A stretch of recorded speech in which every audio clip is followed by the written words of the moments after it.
Почитувани, наредниот период ќе покаже кој ќе биде излажан од криминалецот Зоран Заев.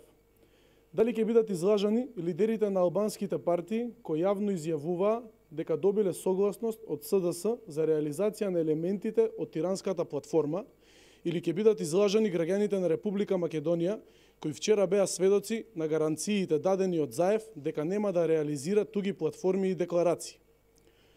Тоа што е најважно во моментов е дека гаранциите постојат и дека се деблокираат процесите.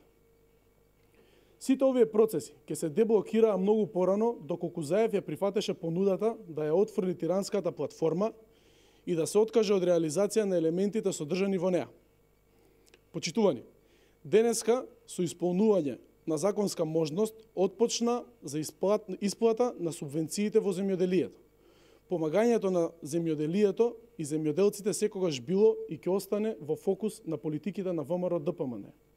Земјоделците добија над 1 милиарда субвенции, 1 милиарда евра субвенции, додека ВМРО во изминативе 10 години го имаше мнозинството и одлучуваше околу земјоделската политика, за разлика од времето на СДС, кога земјоделците не добива ниту 1 евро помош од државата.